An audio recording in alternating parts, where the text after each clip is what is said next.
It looked like they had just stepped out for a walk. Food in the car. Phones, wallets, GPS still there. Even their dog. But the Jamesons were gone. Just gone. It started with a phone call to the Latimer County Sheriff's Office on October 17, 2009. A local hunter had come across an abandoned white pickup truck parked awkwardly on a dirt path near Red Oak, Oklahoma, high up in the hills of the San Bois Mountains. At first, he thought someone might be hiking or hunting nearby. But after hours passed and no one returned, he decided to look inside the truck. What he found didn't make sense. In the truck sat a small dog, emaciated, barely clinging to life. There were also IDs, wallets, cell phones, a GPS system, a jacket, and $32,000 in cash stuffed inside a bank envelope hidden beneath the driver's seat. But there was no sign of the Jameson family. Bobby Dale Jameson was 44. His wife, Sherilynn, was 40. Their daughter, Madyson, was just 6 years old. They lived in Eufaula, Oklahoma, a quiet lakeside town not far from where their truck would be found. By all appearances, they were a normal, working-class family. Bobby was on disability after a back injury. Sherilynn was unemployed. They had their struggles, financial stress, health issues, but nothing that would lead you to believe they were about to vanish off the face of the earth. And yet, if you dig just a little deeper, you find cracks in the surface. Strange ones. They had grown increasingly withdrawn in the months before their disappearance. Neighbors said they rarely left the house. Friends described them as paranoid. Even their pastor claimed Bobby had told him he believed their house was haunted by evil spirits and that he had been in contact with a spiritual entity named Emily who lived in their home. Sherilynn, too, had become obsessed with the occult. She reportedly spray-painted bizarre messages on the walls of a storage container in their yard, including 3 cats killed to date by people in this area. Witches don't like cats. Whatever was happening inside that house before they left, it wasn't just stress. It was something else. What truly set this case apart, what gave it its place in internet legend, was a piece of surveillance footage recorded just days before their disappearance. The camera was mounted outside their home. It shows Bobby and Sherilynn silently going back and forth from their house to the truck, loading it with items as if preparing for a trip. Over and over again, they move methodically, robotically, without speaking. At one point, Sherilynn appears to place a brown briefcase into the truck, followed by what looks like a shotgun. Madyson can be seen lingering near the truck, looking confused as her parents move with eerie detachment. There are no goodbyes. No signs of urgency. Just 2 adults moving like ghosts. The Jamesons had been looking for land in the San Bois Mountains. They wanted to live off the grid, away from society. According to Bobby's father, they had planned to meet someone to discuss buying a 10-acre plot of land near where their truck was found. But no meeting was ever confirmed. And no one came forward. Which raised a chilling possibility: did they ever make it to the meeting? Or did they meet someone else entirely? Investigators combed the area for days. They found footprints, but they didn't lead anywhere conclusive. Cadaver dogs picked up possible scents, but again, no bodies. No signs of a struggle. No blood. No drag marks. It was as if the family had simply walked into the trees and vanished. A search team member later said it's like the forest just swallowed them. When the media caught wind of the case, it exploded. Everyone had a theory. Asterisk murder-suicide. Some believed one of the parents had a psychotic break. But where were the bodies? Asterisk drug deal gone wrong. $32,000 in cash suggested they may have been involved in something illegal. Asterisk cult involvement. Sherilynn had once written a letter claiming she was at war with darkness. She kept a satanic Bible in the house, not out of belief, she said, but as a joke to scare her religious mother. Asterisk supernatural causes. Given their talk of hauntings, possession, and seeing dark figures on their roof at night, some believed the family truly thought they were being watched or hunted by something not of this world. And then, of course, there was a simpler theory. They got lost? But how do you get lost a quarter-mile from your own truck in weather that wasn't even that harsh? And why leave behind everything, including your only child's beloved dog? One of the most troubling details was that neither the briefcase nor the gun ever turned up. Sherilynn was known to carry a small-caliber pistol. Bobby had a rifle, but both were missing from the truck. No one could say for sure what was in that briefcase, but Sherilynn had once kept important documents inside it, including handwritten letters that reportedly detailed her hatred for Bobby, her desire to leave everything behind and start new. Some investigators believed that briefcase held a suicide note or evidence of planning. But again, no bodies. No weapons. Nothing to suggest a confrontation or overdose occurred in the woods. The case went cold. For 4 years. Until something turned up that made everything worse. On November 16, 2013, hunters stumbled across partial skeletal remains about 3 miles from where the truck was abandoned. 3 sets of bones. 2 adults. 1 child. The remains were so decomposed that identification took months. But dental records confirmed it. Bois, Sherilynn, and Madyson Jameson had been found. Or at least, what was left of them. The bodies were not buried. They were not covered. They were just there, curled together in a brushy area as if they had laid down and never got up again. No trauma was evident. No gunshot wounds. No knife marks. No signs of blunt force. But there was no official cause of death. The Oklahoma medical examiner listed all 3 as undetermined. Just like everything else in the case, it didn't add up. If the Jamesons had simply gotten lost, why didn't they turn back to their truck? If it was a double murder-suicide, where were the weapons? If it was a drug hit, why leave the cash? And if it was something darker, something they had believed in, did they walk willingly into those woods? Did they think they were escaping something? Or meeting it? No one knows. But one thing is certain. Whatever happened on that mountain didn't follow a human logic. Some say you can still hear the dog barking when the wind hits just right. Others say the surveillance tape shows more than just 3 people. They swear there's a 4th figure, blurry in the background. Watching. Before the mountain, before the truck, before the bones in the woods, there was a house where the darkness had already moved in. The house on Red Oak Street was nothing special at first glance. A modest, single-story home in Eufaula, Oklahoma, quiet, nondescript, surrounded by dry grass and rusted mailboxes. But inside those walls, something had changed. The Jamesons didn't talk to their neighbors. Not in passing. Not even on holidays. Their blinds were always shut. Curtains drawn. No laughter, no sounds of life. Just a house that sat there watching. And then there were the cameras. 4 of them. Installed on every side of the house facing outward. Motion-activated, infrared, high-res, way more sophisticated than what a struggling, out-of-work couple should have been able to afford. But Bois insisted on it. Because he believed they were being watched. A year before the family disappeared, Bois Jameson confided in his pastor that something was wrong with the house. He said the family had seen shadows. Not in the corners of the room. Not when waking up in the middle of the night. But in broad daylight. Moving from room to room. He described them as tall, black figures, faceless, passing through doors without opening them. He said they whispered his name. That they stood over Madyson's bed at night. At first, he thought he was losing his mind. But then Sherilynn saw them too. They tried to bless the house. They left Bibles in every room. Crucifixes above every doorway. Nothing worked. Sherilynn started hearing voices. Bois started waking up in strange places, once in the shed out back, clutching a photo of his daughter with no memory of how he got there. The most disturbing revelation came in a recorded conversation Bois had with a family friend. He spoke of Emily, an entity that had taken up residence in their home. He said Madyson had spoken to her. That the little girl would sometimes sit for hours talking to an empty chair.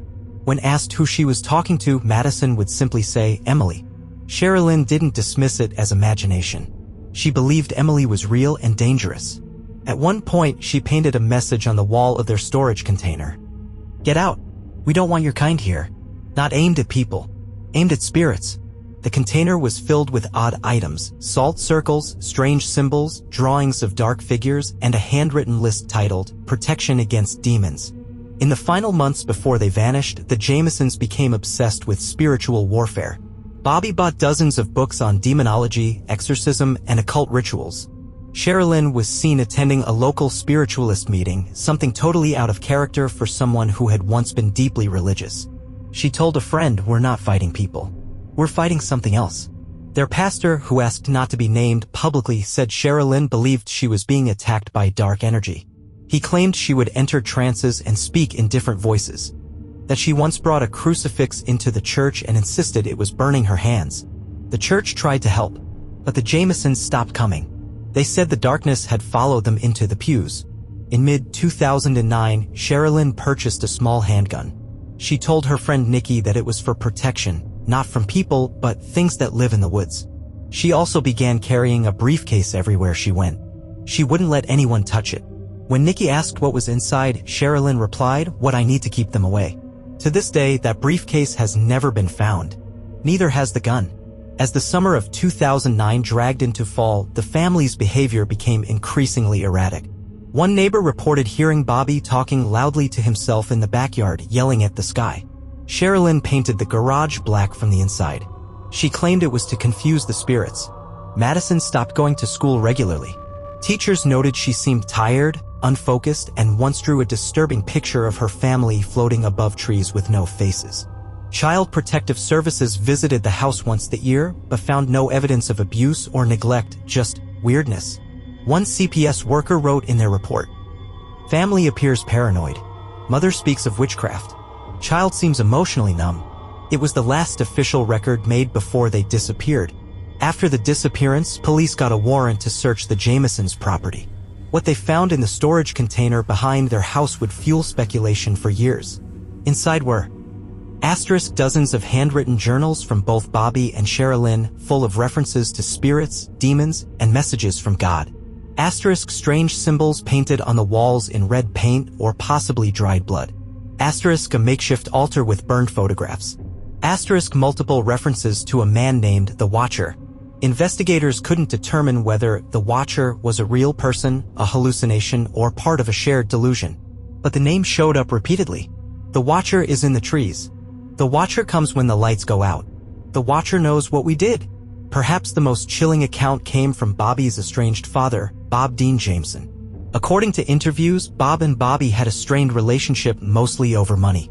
But Bob claimed that shortly before the disappearance, Bobby told him that people were after them. That there was a group trying to recruit Sherilynn. That they were being followed. Bob dismissed it as paranoia until the family vanished. He later told police that Bobby had mentioned knowing something big, but refused to say more. What could that have been? Did Bobby uncover something? Or was it the unraveling of a mind that had already descended into chaos? On October 7, 2009, 10 days before their truck was found, the Jamesons told a friend they were going to look at land near Red Oak. They packed food, clothes, cash. They took their daughter. And they never came back. The strange part? The land was already mapped. Bobby had printed directions from Google Maps to the exact spot the truck was later found. He had a GPS. A working cell phone. There was no reason they should have gotten lost. Unless that was never the plan. They say the mountains out there are older than time. That they hold things from before we had names for them. That when people disappear in those woods, it's not always animals or men that take them. They move like they're hypnotized. There's no talking. No expression. Just this eerie silence. Like they knew they were being watched. Or worse, guided. The surveillance footage was discovered shortly after the Jamesons were reported missing. Installed on the exterior of their home, the camera captured motion-triggered video on the evening of October 7, 2009, the last day they were ever seen alive. There's no audio, no timestamps, just 20 minutes of footage. And it's some of the most unsettling material ever tied to a missing persons case. In it, Bobby and Sherilynn move back and forth between their house and the white pickup truck parked in the driveway. Over and over again. Dozens of trips. There's no urgency, no panic. But something is clearly wrong. They never speak. They never acknowledge each other. Sherilynn walks with a strange stiffness, shoulders hunched, head slightly tilted, as if in a trance. Bobby moves like a sleepwalker. And then there's Madyson, small, confused, wandering near the truck, looking around like she knows something is missing. Something wrong. Investigators carefully cataloged every object visible in the video. Blankets. A large brown briefcase. Bottled water and canned food. A black rifle case. A small backpack with children's items. What appeared to be an old Bible. A handwritten map. But here's where it gets strange. Some of those items were never found in the truck. The rifle case? Gone. The Bible? Gone. The briefcase? Still missing to this day. Investigators initially assumed they had carried the items into the woods. But when the bodies were found years later, none of those items were located nearby. Even if animals had scattered the remains, a metal gun case or Bible wouldn't simply disappear. So the question became, did someone else take them? Or did they never go to the mountain alone? Reddit threads, YouTube videos, paranormal forums. Over the years, people have pored over the footage frame by frame, and some say there's a detail most missed. A fourth figure. In one frame, just at the edge of the screen, there's a shadow taller than Bobby standing still near the side of the house. It only appears for a second and then it's gone. Skeptics say it's a trick of the light. A smudge. A shadow cast by movement. But those who believe in something darker? They say the Jamesons weren't just packing for a trip. They were preparing for a ritual. And that the fourth figure was already there, waiting. One investigator brought up an unsettling idea during interviews. What if the Jamesons were under some form of influence? Not just drugs or mental illness, but control. Here's what that theory is based on. Bobby had been acting increasingly erratic even outside his home. Days before the video, he visited a friend and stared silently at the floor for 45 minutes before suddenly saying, "They're watching me from above." Sherilynn reportedly told her cousin that the voices were clearer in the mountain air. When asked what voices, she said, "The ones from the sky. The ones who said to leave." Their movement in the video doesn't just look robotic, it looks directed. Like someone else was calling the shots. One former FBI profiler reviewed the video and said, "If this was a cult, or mind control, or spiritual possession, this is exactly what I'd expect to see." The footage ends abruptly. No sign of departure. No goodbye. No car driving off. Investigators never publicly released the full 20 minutes. What the public has seen is just a portion, about 2 minutes. The family's car was gone by the next morning, but there's no record of what time they left. The surveillance system had a 10-minute gap between recordings. And in that time, the truck vanished. Some theorize the footage was altered or that something happened during the missing minutes. A knock on the door. A visitor. An invitation. Something pulled them out of that house. When their truck was found, their dog, Maisie, was still inside. Barely alive. Weak. Starving. But she never left the vehicle. Why? Dogs will typically run when abandoned, especially after days without food or water. But Maisie had remained curled in the back seat, facing the woods, as if waiting for her family to return, or afraid of something in the trees. One search team member later said, "That dog wasn't just scared. She was traumatized. I've never seen anything like it. It's like she'd seen something that broke her." Maisie was eventually adopted by relatives, but according to them, she still refuses to go near wooded areas. Even years later, in 2016, 7 years after the Jamesons vanished, a man walking his dog in an area of the Bois Mountains stumbled upon something half-buried in the dirt. A large, cracked briefcase. Inside, torn paper, the remains of a photograph, and something that looked like a child's crayon drawing. The briefcase was turned over to authorities, but the contents were never officially confirmed. Unofficially, a local journalist claimed to have seen one of the recovered papers. She said it had only 3 words written on it, over and over. "We were chosen. We were chosen. We were chosen." No fingerprint matches. No clear link. But still, enough to spark fresh questions.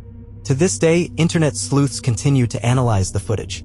Some claim you can hear faint audio if you boost the gain, though that's impossible since the original camera didn't record sound. Others believe the Jamesons were under the influence of a cult, perhaps even unknowingly.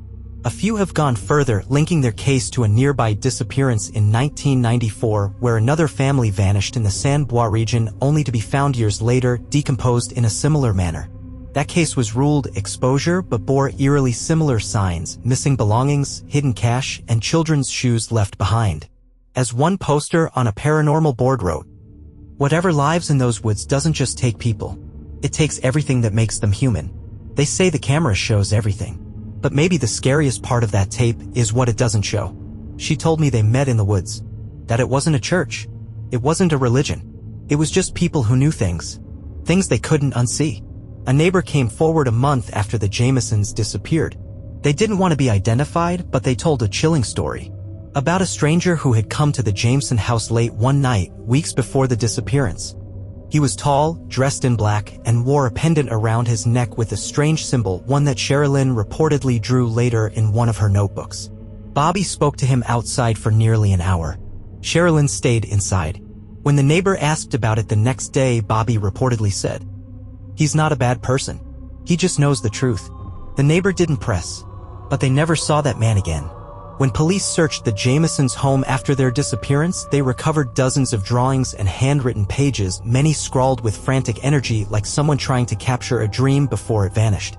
One image repeated over and over, a triangle with a dot in the center surrounded by jagged lines like a sun or a starburst. Occult researchers online quickly identified it as a variation of an esoteric symbol often used in modern cult practices tied to soul separation or astral vision.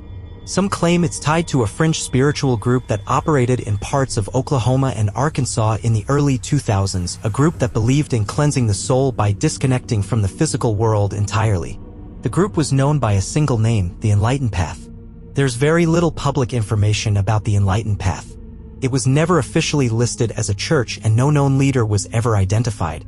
But online, people who claimed to have escaped the group began to share stories. They spoke of * weekly gatherings in wooded areas, * spirit communion ceremonies, * encouragement to cut ties with family, society, and the material world, * and rituals that involved symbolic death and rebirth. One former member described a ritual called the Leaving, where initiates would go into nature for 3 days, completely alone, no phone, no food, no tools, and let the world decide if they should come back. Sometimes they didn't, and no one asked questions. Among the notebooks found in the Jameson storage container was a letter addressed to no one that contained rambling, poetic fragments. Parts of it read like a confession. We've seen the light and it isn't holy. The voice calls from the roots, not the sky.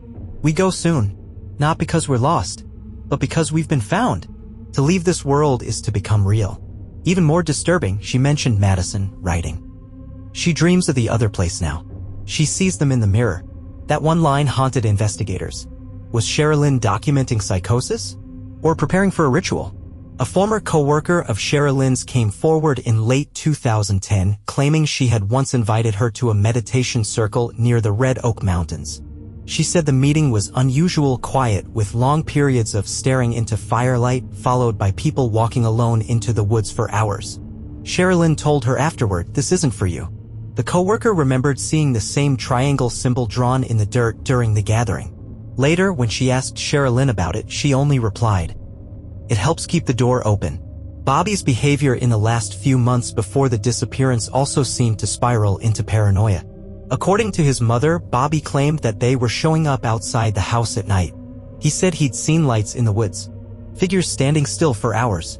Sometimes, he said, they'd leave gifts, small stacks of rocks, bundles of feathers, little circles made of twine. He believed they were watching Madyson. When asked who they were, Bobby refused to say. But he carried a shotgun everywhere in the house, even to the bathroom. In 2011, a wildfire swept through part of the Bois Mountains close to the area where the Jamesons' remains would later be found. In the aftermath, a group of hikers discovered something strange at the edge of a scorched grove. Charred, but still partially intact, were pages of children's drawings bundled together with a black ribbon half buried in ash. One drawing showed 3 people standing at the edge of a cliff. Above them was the same triangle symbol. In the corner, written in a child's handwriting. "We are going home now." No way to confirm if it was Madyson's. The drawings were too damaged, too distorted by heat. But that location was less than 2 miles from where the family's bones were eventually recovered. When Bobby's cell phone was analyzed, investigators found an unsent text in the drafts folder. It was never sent. Likely never meant to be. It read, "This is the Leaving. We go willingly. If you find this, don't look for us." That text, along with the writings, the drawings, the witness accounts, shifted the tone of the investigation from one of accidental disappearance to voluntary vanishing. The problem? Voluntary disappearances don't end in death. Not like this. Not 3 people huddled together, untouched by violence, but never coming back. There are places where the veil is thin, where people don't just go missing, they go somewhere else. And the Jamesons may have been following a path no GPS could track. The land doesn't forget. People vanish in those woods and the trees keep their secrets. But sometimes, if you're quiet enough, you can hear them whispering. The Bois Mountains stretch across southeast Oklahoma, rugged and quiet, far from major highways. But if you ask the locals, they'll tell you that part of the state is strange. Not haunted in the Hollywood sense. Not full of ghosts in white dresses or chains dragging through attics. Strange in a quieter way. A wilder way. There are stories, many old and undocumented, about people disappearing into those woods. And not just in the last 20 years. We're talking decades. The earliest known story dates back to 1935, when a prospector named Luther Hartman went missing for 12 days near Red Oak. When he returned, starving and sunburned, he told authorities he had followed a voice in the trees and gotten lost. But what unnerved people more was what he refused to talk about. His family said he came back a different man. Quiet. Jumpy. Obsessed with sleep and terrified of going outside after dark. He died just 2 years later of unknown causes. At his funeral, his brother claimed Luther would wake in the middle of the night screaming, "They're not men. They're waiting in the rocks." In 1977, an entire family vanished in the same region. Thomas and Lorraine Baird, along with their 9-year-old son, were last seen camping near an unmarked trail deep in the mountains. Their campsite was found undisturbed. Food still out. Tent unzipped. Cooler full. Truck parked nearby. The only thing missing? The family. Search efforts lasted a week. Dogs tracked a scent uphill toward an exposed ridge, and then nothing. No signs of struggle. No footprints past a certain point. The Bairds were never found. The case is still unsolved. In 1993, a group of college students from Tulsa went hiking near Silver Peak, a rocky bluff deep in the San Bois Range. They were filming part of their trip for a school documentary project. On the second night, they recorded what would later be known as the Silver Peak Sound. It started at 3:17 a.m. On the tape, you can hear what sounds like the wind shifting and then, faintly, a low hum. Almost mechanical. Not a growl. Not thunder. Something else. Then it fades. One of the students, Angela Mayfield, later said, "It wasn't coming from above. It was coming from below us. Like the mountain itself was breathing." 2 of the students swore they saw lights deeper in the forest that night, flickering like lanterns but high in the trees. The footage was turned in as part of their project, but the section with the sound was mysteriously damaged when they tried to digitize it in 1999. Only the audio remains, and it still circulates online in paranormal forums. Locals tell stories about a section of trail near Red Oak known only as the Gap. It's not marked on any map. It's a narrow ravine between 2 ridges, overgrown and quiet. Too quiet. One hunter who goes by Randy D. online posted this account in 2011. "Was up near the Gap chasing deer. Heard this whistling. Thought it was wind, but it was rhythmic. Like a tune. Kept hearing it even when I moved. Even when I stopped. It followed me." He said he dropped his pack and bolted, refusing to return for 2 days. When he finally did, he found his pack rearranged. Nothing stolen. Just reorganized. Another hiker, in 2004, claimed to have found piles of small animal bones stacked in spirals just outside the Gap. No prints. No drag marks. Just bones like an offering. She never hiked there again. One of the creepiest regional legends is tied to a formation known as the Hollow Stone, a large, oddly smooth boulder with a hole in the center like a stone eye socket located miles off-trail in the deeper part of the San Bois. Indigenous stories referred to it as a place of crossing. A doorway between realms. A place where people could hear the dead or get lost inside the land. A retired park ranger once told a reporter, "People say if you put your ear to it, you can hear your name whispered back. Sometimes not in your own voice." And according to one report from 1986, a group of teenagers claimed to have found candles and bones arranged in a circle near the stone. No sign of fire. No prints. Just the wax. And the bones. Why does all this matter? Because the location where the Jameson truck was found is exactly 1.6 miles from the Gap. And the site where their remains were later discovered. Less than 800 yards from the Hollow Stone. Coincidence? Or something much more terrifying? Many believe the Jamesons didn't just vanish randomly, but were drawn to that place. Like others before them. One local folklorist said, "They were following a pattern older than they knew. Some people call it a curse. I think it's a path. And once you're on it, you don't come back." People who hike the San Bois say there are places in the mountains where GPS fails. Where your compass spins. Where sound disappears entirely. A dead zone of nature. One experienced hunter described it like this. "It's not what you hear, it's what you don't. No wind. No birds. No bugs. Just silence. Like something is holding its breath." He said it hit him hardest near the ridgeline above Silver Peak. The same ridge the Bairds vanished near. The same general area the Jamesons walked into. People don't linger there. They just move through it quickly. Maybe the mountain doesn't take people. Maybe it just shows them something they can't unsee. And the moment they see it, they stop being who they were. Children see things before we do. Sometimes they don't have the words. So they draw the things we're too afraid to imagine. After the Jamesons were reported missing, investigators visited Madyson's elementary school in Eufaula to gather background. Her teacher, Ms. Loretta Wiles, handed over several pieces of artwork Madyson had created during the months leading up to her disappearance. She thought they might be helpful. They were more than that. They were disturbing. The first was a drawing of her family, 3 stick figures standing beneath a large, looming triangle. Above them, scrawled in childlike handwriting, "We go in the sky place soon." The second showed her house, but not in color. It was scribbled entirely in black crayon, including the windows, doors, even the yard. And in the far right corner, a small gray figure with no eyes. The third was the one that made headlines. It showed Madyson standing alone, surrounded by dozens of smaller, faceless figures, hands outstretched, pointing toward her. In the center of the page was one sentence. "They want me to come too." Authorities gave the drawings to Dr. Eliza Trent, a child psychologist who occasionally worked with local law enforcement on sensitive cases. Her analysis was blunt. She believed the drawings indicated emotional trauma, but not from abuse in the traditional sense. "They don't suggest fear of a person," she explained, "but rather fear of something intangible. A force. Something omnipresent, something Madyson felt was coming for her." Dr. Trent pointed to the repetition of eyes, or lack of them, and the frequent use of triangles and dark shapes. She either overheard talk about something terrifying, or she was experiencing something no one believed. When asked if the child could have been hallucinating, Trent said, "Children don't hallucinate this consistently unless they've been exposed to something profoundly disturbing. Or unless they believe it's real." Teachers also mentioned Madyson frequently spoke about a friend named Emily.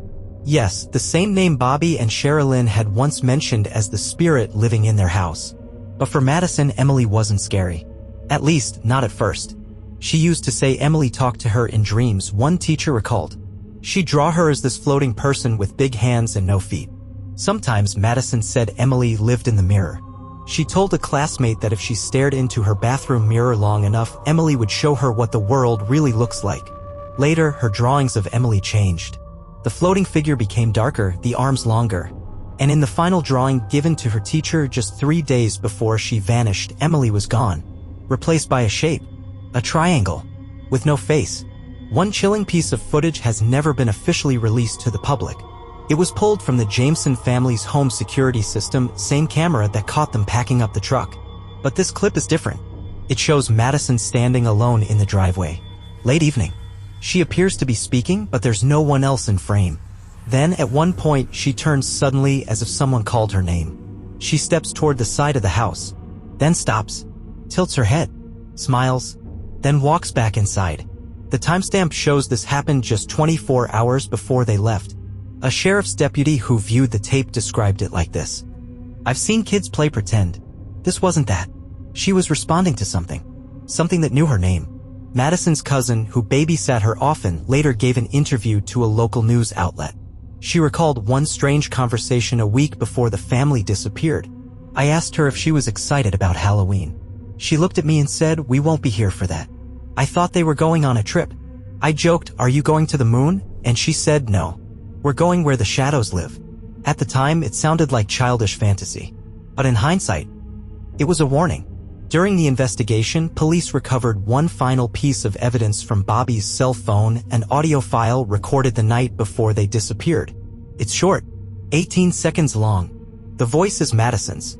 She's humming a tune, soft, slow, melodic. Then she says, in a sing-song voice, "The tree knows your name. The tree knows your face. Go into the dark and leave no trace." Then silence. The file cuts out abruptly. Analysis of the background confirms it was recorded inside the truck, likely while Bobby and Sherilynn were packing. Experts who reviewed the file say it shows no signs of tampering. It is her voice. Where the song came from, no one knows. When the family's remains were discovered in 2013, forensic teams noted something peculiar about the way the bones were found. The adult skeletons, believed to be Bobby and Sherilynn, were lying parallel, side by side, as if they had lain down intentionally. Madyson's skeleton, however, was found several feet away, curled up beneath a thin layer of leaves and pine needles. Forensic botanists determined that the leaf cover over her body was not naturally fallen. Someone or something placed it there, gently, deliberately. To this day, it's unclear if Madyson died before her parents or after, but her position, it told a story. One investigator said quietly, off record, "It looked like someone tried to tuck her in." So many theories have tried to explain the Jameson disappearance. Murder-suicide, cult involvement, mental illness. But what makes the case so much more disturbing is the sense that Madyson, at just 6 years old, may have known more than anyone. Not logically, not through facts or reason, but intuitively. Children have a way of seeing through the veil adults pretend doesn't exist. And in Madyson's drawings, songs, and stories, we're left with an unsettling conclusion. She wasn't afraid of leaving. She expected it. She was ready. They say children are closer to the other side. And maybe Madyson heard the call before the adults did. Maybe she followed it first, and the rest just followed her. The trail didn't make sense. It wasn't a route to safety. It wasn't even a search for land. It was a spiral, a loop, a walk that never intended to return. When investigators found the Jamesons' truck abandoned in the Bois Mountains in October 2009, they noticed something unusual. A handheld GPS unit, resting in the cup holder, still functional. The device had recorded a short track before it was powered off. When they downloaded the route, it shocked them. The Jamesons hadn't followed a straight line or even a logical hiking path. They had walked in circles through dense brush, up uneven terrain, looping around areas with no trail at all. It was less than 3 miles total. But it wasn't a hike. It was a pattern. Investigators brought in search and rescue experts to interpret the route.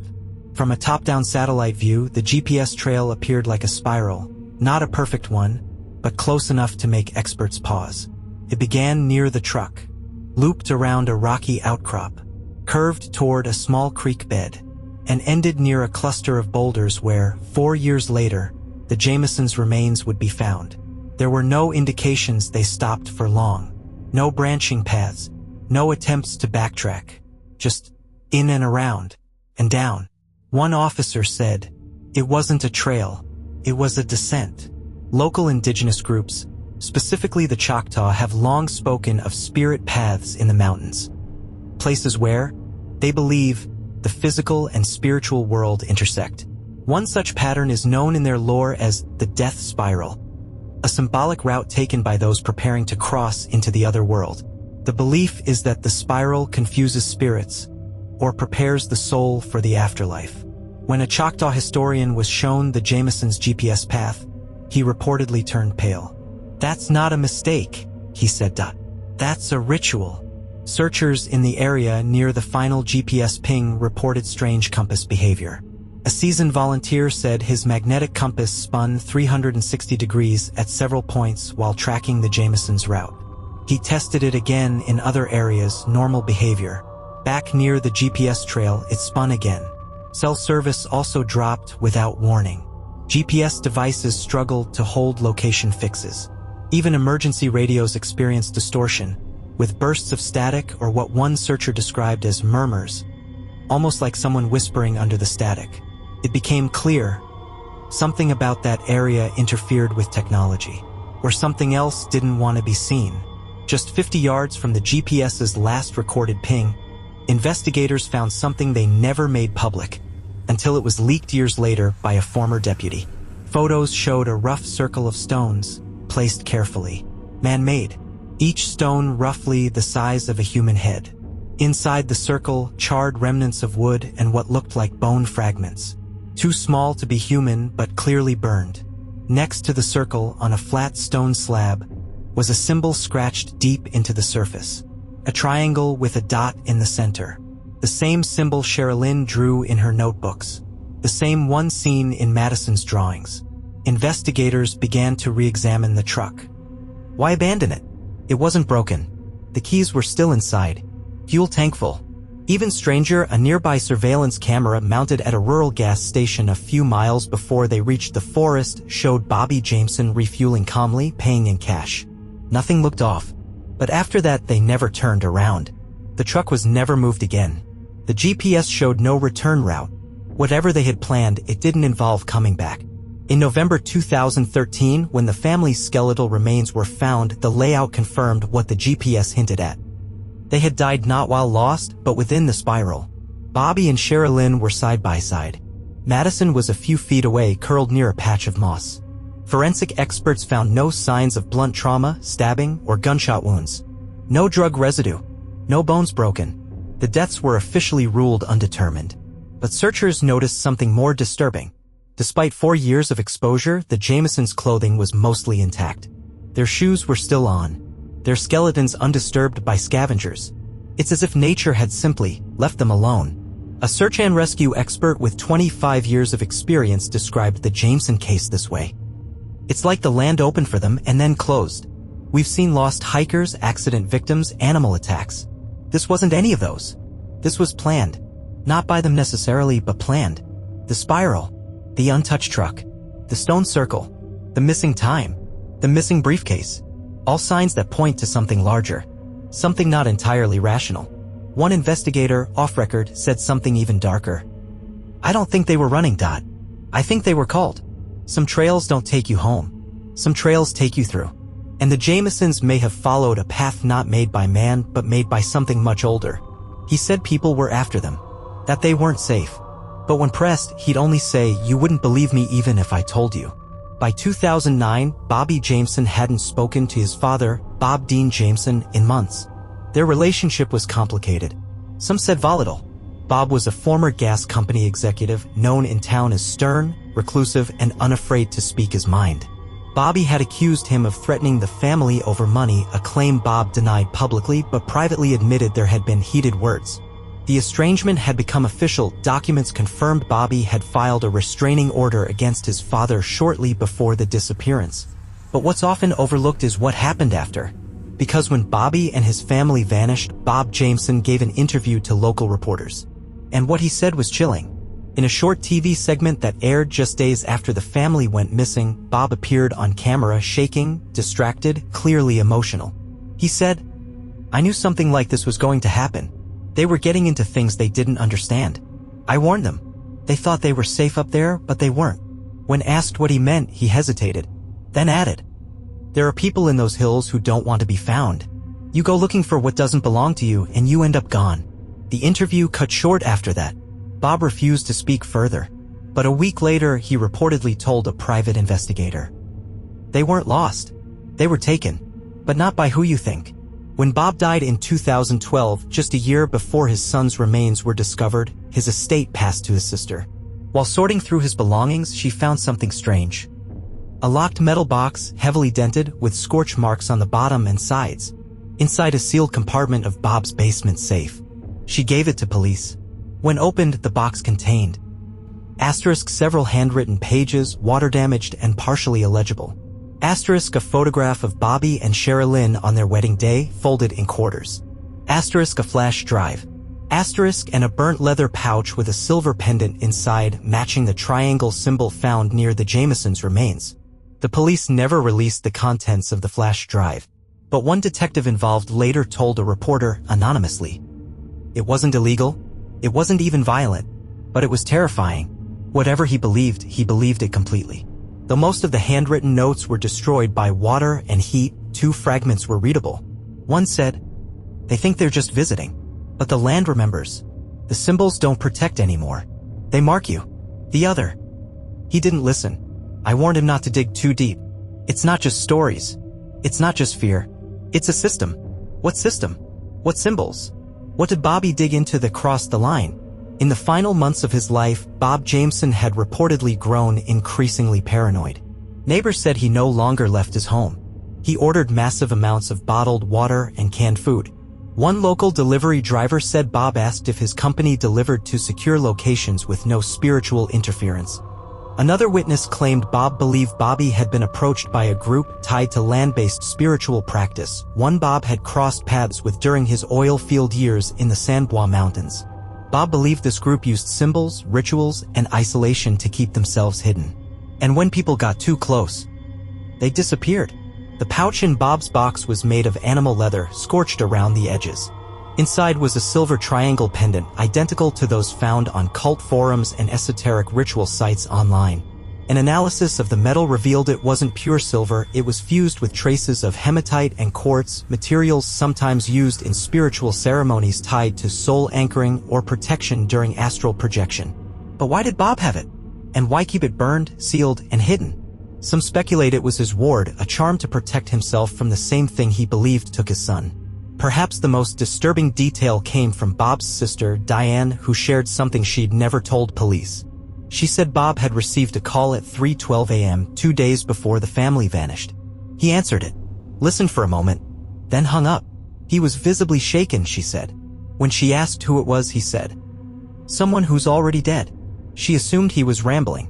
But Bob didn't sleep that night. He stayed in his chair until morning, eyes open, staring out the window toward the woods behind his house. A final quote from Bob's recovered notes reads like something out of Lovecraft. "There are layers to the mountain. Not just rock. Layers of purpose. You dig too deep, you wake something up.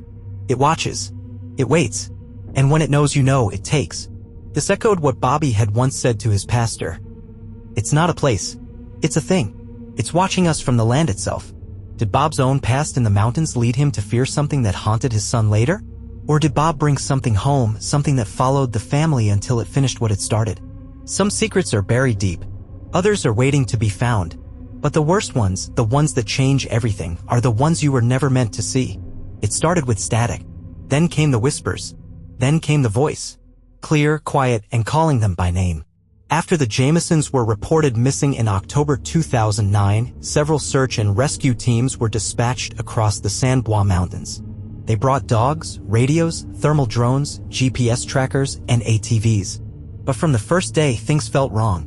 Teams reported sudden drops in temperature despite moderate fall weather. Search dogs became agitated, refusing to go past certain points along the ridgeline. More disturbingly, communications started to fail. Walkie-talkies picked up heavy static, strange beeping patterns, and on at least 4 occasions, what sounded like whispering in between transmissions. A technician named Marcus Elwood, hired to assess a faulty repeater tower near Red Oak, made an official statement in 2010.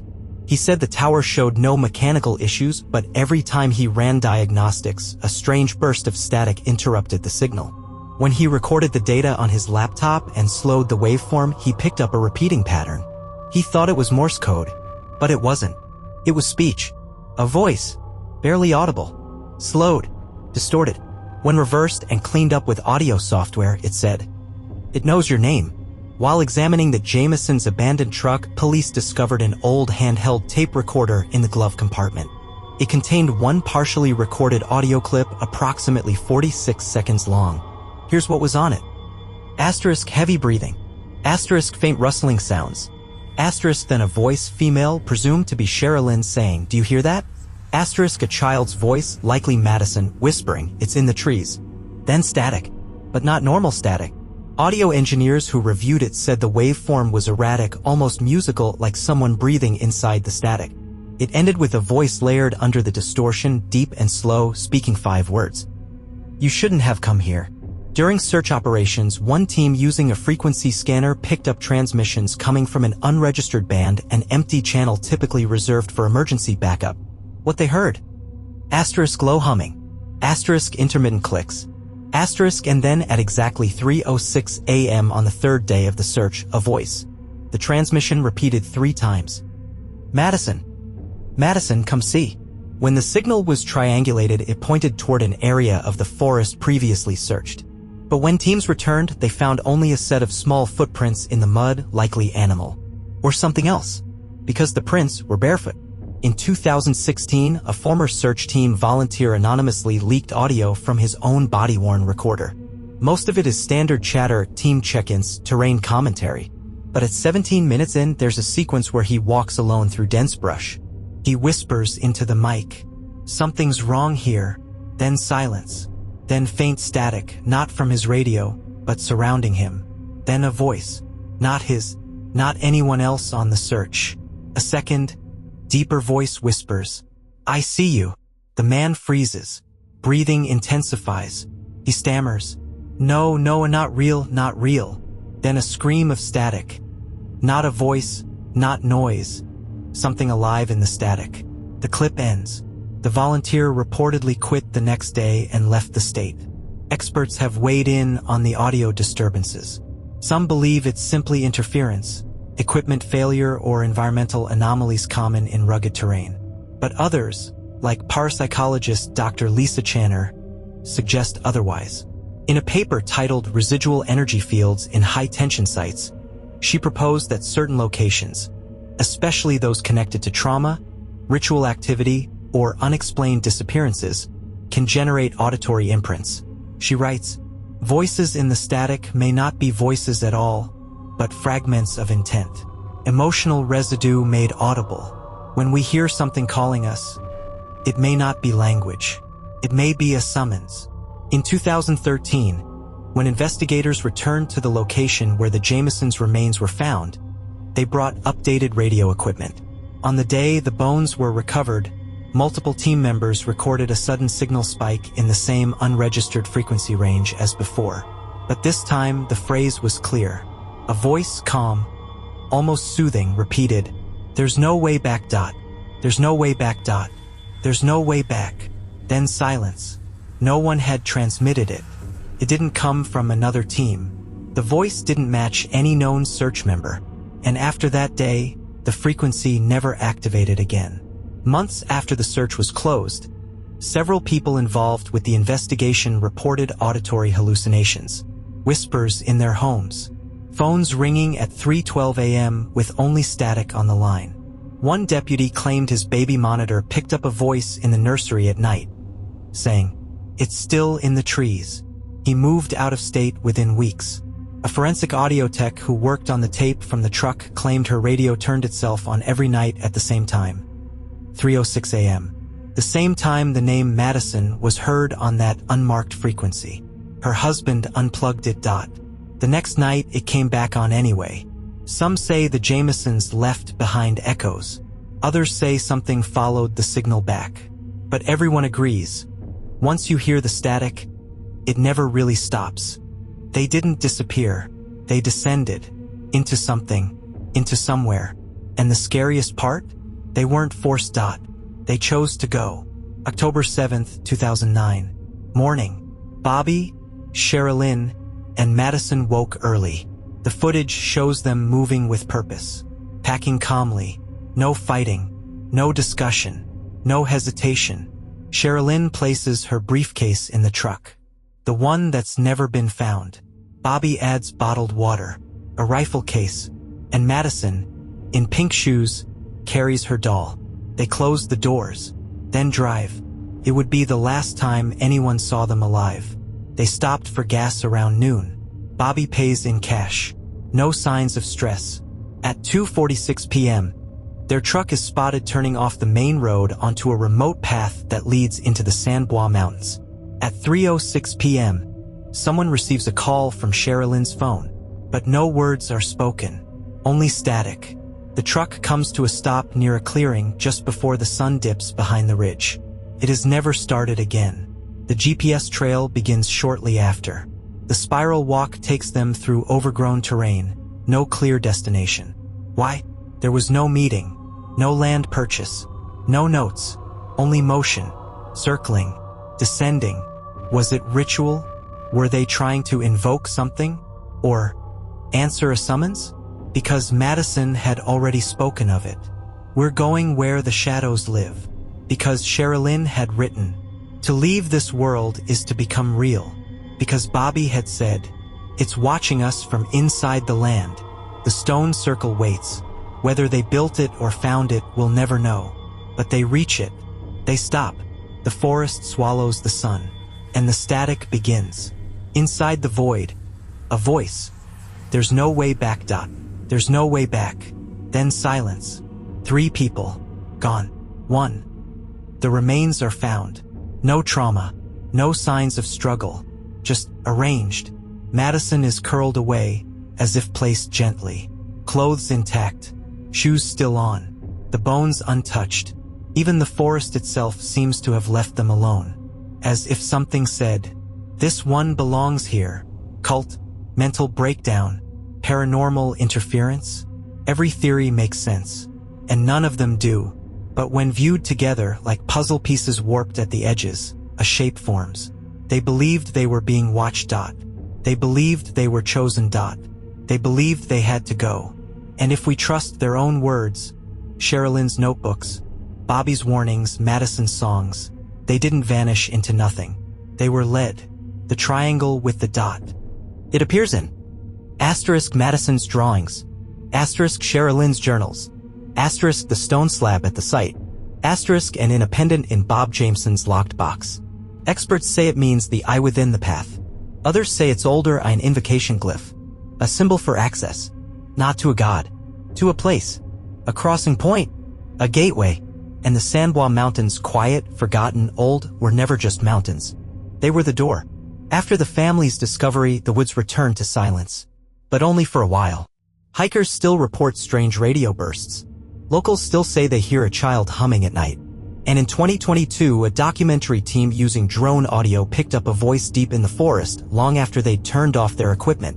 Just one sentence, whispered low. Another one is coming. Asterisk the GPS spiral. Asterisk the briefcase never found. Asterisk the voice saying, come see. Asterisk the symbols drawn by a 6-year-old who never learned them. Asterisk the unbroken bones. Asterisk the untouched bodies. Asterisk the father's warning they weren't lost. They were taken. Here's what we know. Bobby Jameson believed something followed them. Sherilynn believed something called them. Madyson saw something no child should. But they didn't run. They walked. Calm. Methodical. In circles. Into the forest. Into the ritual. Into the place where the veil is thin. And maybe into something that was waiting. They say once you hear the static, it knows your name. Once you follow the spiral, there's no way back. Once you cross over, you're not gone. You're just not here anymore.